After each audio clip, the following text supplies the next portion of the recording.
નમસ્તે વિદ્યાર્થી મિત્રો આજનો આપણો જે ટોપિક છે કે ધોરણ 5 ગણિતમાંથી સરવાળા બાદબાકી આધારિત જે આપણે પ્રશ્નો પૂછાય છે ધોરણ 5 સીઈટી ની પરીક્ષામાં, બરોબર, એની આપણે થોડીક ચર્ચા અહીંયા કરીશું. બરોબર, ચાલો.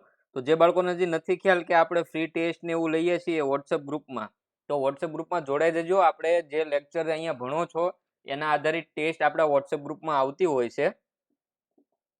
તો જે બાળકો ટેસ્ટ આપવા માંગતા હોય એમને વોટ્સએપ ગ્રુપમાં જોડાઈ જવાનું છે. ચાલો આગળ વધીએ. આપણે થોડાક પ્રશ્નોની આજે ચર્ચા કરીએ કે કેવા કેવા પ્રશ્નો પૂછાઈ શકે એવા છે. ચાલો, આ એકદમ સહેલો ટોપિક છે, બરોબર, સરવાળા બાદબાકી. હવે તો ચાલો, પહેલો પ્રશ્ન છે આપણી સામે કે ભાઈ રોહિત શર્મા એક T20 મેચમાં એક સદી ઉપર 10 રન કરે તો તેણે ખાલી જગ્યા રન કર્યા હોય. હવે જુઓ શું કીધું છે આપણને, કેટલા રન કરે છે રોહિત શર્મા, તો કે એક સદી અને એની ઉપર 10 રન. હવે સદી કોને કહેવાય, આવા બધા શબ્દો આપણને ખબર હોવી જોઈએ ભાઈ. સદી એટલે કેટલા થાય, તો કે 100 રન થાય. કેટલા રન થાય? 100 રન. બરોબર, તો આવા શબ્દો હવે આપણને ખબર હોવી જોઈએ. તો કે સદી કરી અને એની ઉપર 10 રન કરેલા છે, તો કુલ કેટલા રન થાય, તો કે આ 0, 1 અને 1. તો કુલ કેટલા રન કર્યા હોય રોહિત શર્માએ? રોહિત શર્માએ 110 રન કરેલા હોય. બરોબર, તો આ રીતે આપણે ગણતરી કરવાની છે. હવે આપણે બીજો પ્રશ્ન જોઈએ. ચાલો, અહીં બીજો પ્રશ્ન, આપેલ કોઈ પણ સંખ્યામાં કયો અંક ઉમેરવાથી તેની તે જ સંખ્યા જવાબમાં મળે છે? ભાઈ જેમને જવાબ આવડતો હોય એમને કોમેન્ટ કરતી જવાની છે. પ્રશ્ન કંઈક એવો છે કે કોઈ પણ સંખ્યા હોય એમાં તમે કઈ સંખ્યા ઉમેરો તો એની એ જ સંખ્યા રહે. તો એ કયો આવશે ભાઈ? શૂન્ય આવશે. શું આવશે? શૂન્ય. જુઓ 10 હોય એને વત્તા હું શૂન્ય કરું તો 10 જ રહે, બરોબર. પછી 11 હોય એને વત્તા શૂન્ય કરું તો 11 જ રહે. એટલા માટે આપણો જવાબ થશે શૂન્ય, કારણ કે સરવાળા માટે કેવો છે? તટસ્થ છે. અને ગુણાકાર માટે તટસ્થ પૂછે તો એક જવાબ આવે. બરોબર, ચાલો આગળ વધીએ.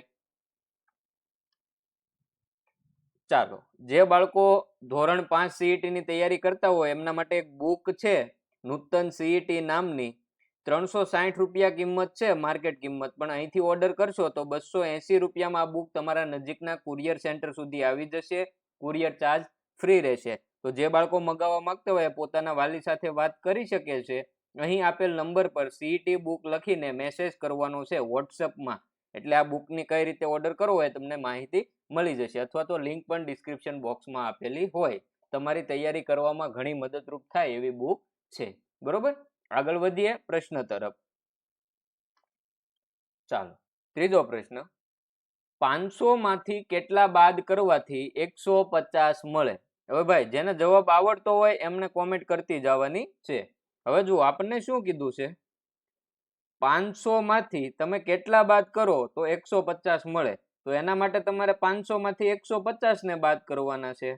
તો જુઓ 0, અહીંથી તમે 10 લેશો, અહીંયા 4 અને અહીંયા 10. 10 માંથી 5 જાય તો 5, 4 માંથી 1 જાય તો 3.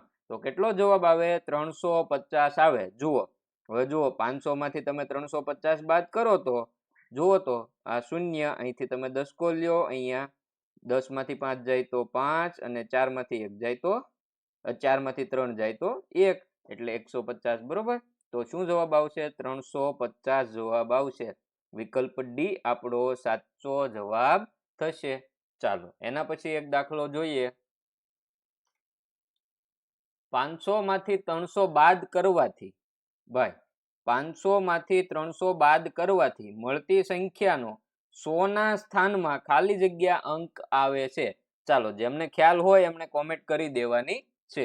જુઓ 500 માંથી કેટલા બાદ કરવાના છે? 300 બાદ કરવાના છે. તો શું જવાબ આવે? તો કે 200 જવાબ આવે. હવે આપણને શું કીધું? 200 બાદ કરવાથી મળતી સંખ્યાના 100 ના સ્થાનમાં. તો 100 ના સ્થાન ઉપર અહીંયા કઈ છે? જુઓ તો આ એકમ, આ દશક અને આ 100. 100 ના સ્થાન ઉપર કઈ સંખ્યા છે ભાઈ? 2 છે. એટલા માટે વિકલ્પ એ આપણો સાચો જવાબ થશે. ચાલો એના પછી આગળ વધીએ. ચાલો અહીંયા તમને આપેલું છે 5 નંબરમાં 67 વત્તા ખાલી જગ્યા વત્તા 34 બરાબર 134 થાય. તો આ તમે કઈ રીતે મેળવશો? ખાલી જગ્યામાં કયો અંક આવશે? જુઓ કઈ રીતે મેળવવાનું છે, તો કે જુઓ 67 વત્તા 34, 7 ને 4 11 વધી 1 અને 1 7 ને 3 10, 101 આ બંનેનો સરવાળો થયો, બરોબર. હવે 134 છે ને એમાંથી 101 બાદ કરી નાખો. ચાલો તો 4 માંથી 1 જાય તો 3, 3 માંથી 0 જાય તો 3 અને આ 0, બરોબર. તો 33 જવાબ આવે. કેટલો જવાબ આવે ભાઈ? 33 જવાબ આવે. કઈ રીતે? જુઓ હવે હું તમને આ વેરીફાઈ કરાવી દઉં. 67, 34 અને આપણે ખાલી જગ્યા માટે કયો વિકલ્પ મેળવ્યો? 33. ચાલો આ ત્રણેયનો સરવાળો કરીએ આપણે.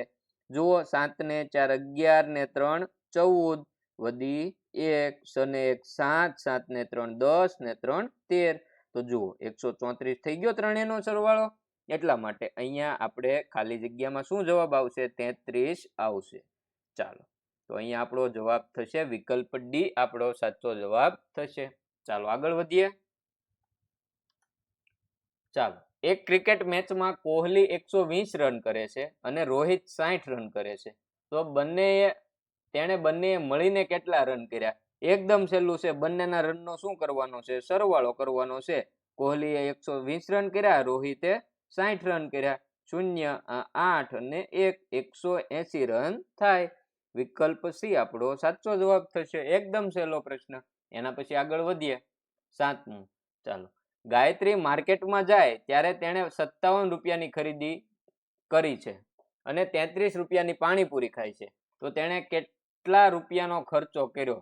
તો અહીંયા કેટલા રૂપિયાનો ખર્ચો કર્યો હોય? તો કે બંને જે ખર્ચ થયા, 57 રૂપિયાની ખરીદી કરી અને 33 રૂપિયાની પાણીપુરી ખાધી, આનો કરી નાખો સરવાળો. 7 ને 3 10 વધી 1, 5 ને 1 6 ને 3 9. તો કેટલા રૂપિયાનો ખર્ચો કર્યો? 90 રૂપિયાનો ખર્ચો કર્યો. વિકલ્પ સી આપણો સાચો જવાબ થશે. ચાલો એના પછી એક દાખલો. કૃતિ પાસે 400 રૂપિયા છે અને રિંકલ પાસે 190 છે. તો કૃતિ પાસે રિંકલ કરતા કેટલા રૂપિયા વધારે છે? આના માટે તમે શું કરશો? તો કે કૃતિ પાસે જે રૂપિયા છે એમાંથી રિંકલ પાસે જે રૂપિયા છે એને બાદ કરશું એટલે કેટલા વધારે છે એ આપણને મળી જશે. જો આ 0, અહીંથી તમે 10 લ્યો, 10 માંથી 9 જાય તો 1 અને 3 માંથી 1 જાય તો 2. તો કેટલા રૂપિયા વધારે છે ભાઈ? કૃતિ પાસે 210 રૂપિયા વધારે છે. વિકલ્પ સી આપણો સાચો જવાબ. ચાલો એના પછી નેક્સ્ટ પ્રશ્ન જોઈએ. ચાલો સોનલ 125 રૂપિયાનું પુસ્તક ખરીદે છે. તે દુકાનદારને 200 રૂપિયા આપે છે. દુકાનદાર તેને 55 રૂપિયા પાછા આપે છે. તો દુકાનદારે સોનલને કેટલા રૂપિયા ઓછા આપ્યા? હવે ભાઈ જો આમાં એવું છે કે સોનલ છે 125 રૂપિયાનું પુસ્તક ખરીદે, બરોબર. હવે એ દુકાનદારને 200 ની નોટ આપે છે.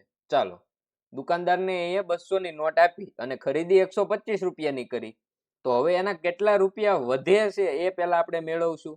જુઓ 200 રૂપિયા એને આપ્યા, ખરીદી કેટલાની કરી? 125 રૂપિયાની. વધશે કેટલા એના? તો કે અહીંથી તમે 10 લેશો, અહીંયા 1, અહીંયા 9 અને અહીંયા 10. 10 માંથી 5 જાય તો 5, 9 માંથી 2 જાય તો 7 અને આ તો 0. તો વધે કેટલા એના પૈસા ભાઈ? એના પૈસા 75 રૂપિયા વધે છે હજી. તો દુકાનદારે એને કેટલા પાછા આપ્યા છે? 55 આપ્યા. તો કેટલા ઓછા આપ્યા એ મેળવવા આપણે શું કરશું? તો કે જે ખરેખર વધતા હતા એમાંથી દુકાનદારે જે પાછા આપ્યા એને આપણે બાદ કરીશું. ચાલો 5 માંથી 5 0, 7 માંથી 5 2. તો દુકાનદારે કેટલા રૂપિયા ઓછા આપ્યા? 20 રૂપિયા ઓછા આપ્યા. કારણ કે ખરેખર એને 75 રૂપિયા પાછા આપવાના હતા. એની જગ્યાએ દુકાનદારે સોનલને કેટલા રૂપિયા પાછા આપ્યા છે? તો કે 55 રૂપિયા પાછા આપ્યા છે. એટલે 20 રૂપિયા એને ઓછા આપ્યા છે, બરોબર. તો હવે આજે તમે જે આ આપણે કાંઈ પણ ચર્ચા કરી એના આધારિત ટેસ્ટ આવતીકાલે આપણા વોટ્સએપ ગ્રુપમાં લેવામાં આવશે. ટેસ્ટ ઓનલાઈન પણ હશે અને PDF સ્વરૂપે પણ હશે, બરોબર. તો આપણા વોટ્સએપ ગ્રુપમાં હજી કોઈ બાળકોને જોડાવાનું બાકી હોય તો વોટ્સએપ ગ્રુપમાં જોડાઈ જજો. લિંક ડિસ્ક્રિપ્શન બોક્સમાં આપેલી હશે અને એમાં ન ફાવે તો અહીંયા તમને જે નંબર દેખાય છે એના પર તમારે ગ્રુપ લખીને વોટ્સઅપ મેસેજ કરી આપવાનો છે. બરોબર? હવે આગળના લેક્ચરમાં મળીશું, ત્યાં સુધી રજા લઈએ. આભાર.